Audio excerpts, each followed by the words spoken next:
Now, maybe you were such a person. Maybe you were a person that wasn't very religious at all. And you were living life like the rest of your extended family. But something came in your heart and you said, you know what? I'm going to take this guidance seriously. I don't know how it happened. Maybe Allah made it happen through some YouTube video. Or it happened through some khutbah you heard, or a friend, or however it happened. But you decided to make a change for the better in your life. And when you start changing the behavior in your life, the first people to see a change in you will be your own family.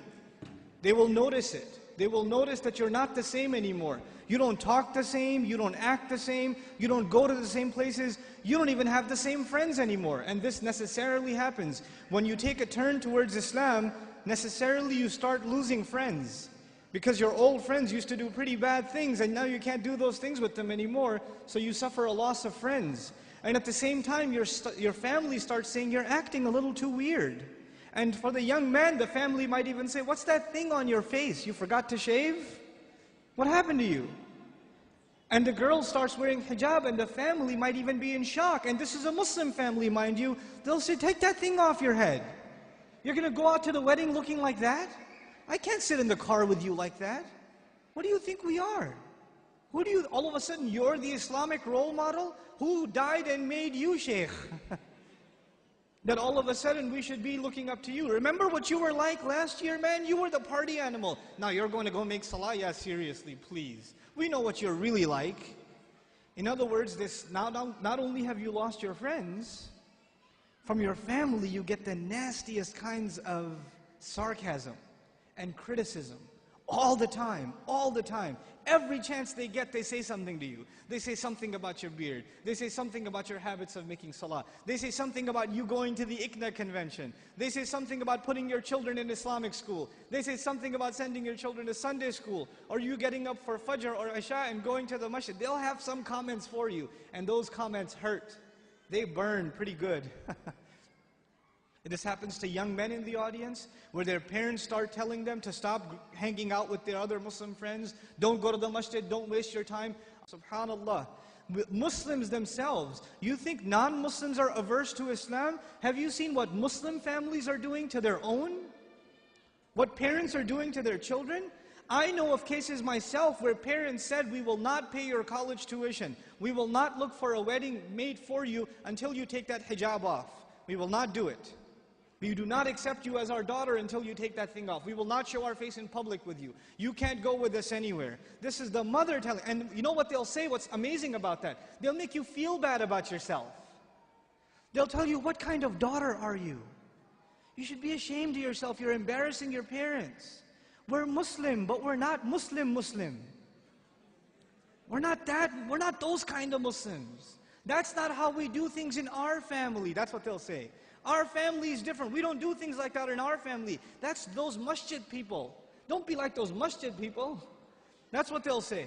And you know what's amazing about that? If you look at a portrait of your great-grandparents from back in the day, good old great-grandpa's got a big old beard and you can't even see grandma's face. So who's being true to the family and who's an embarrassment to the family? See, this is Muslim families today. And you're in the midst of all of this. And you know what happens? Because you've made a decision to turn towards Islam, if an enemy of Islam came to you and said, abandon your religion, you would say, oh yeah? I'm going to be even more committed. You would become energized in your zeal for the religion when the enemy attacks Islam. We'd get even more fired up. Muslims get fired up in the craziest of ways. Somebody draws a cartoon about the Messenger ﷺ and Muslims go crazy and they'll burn some other guy's car up. Or break somebody else's, because they're really angry.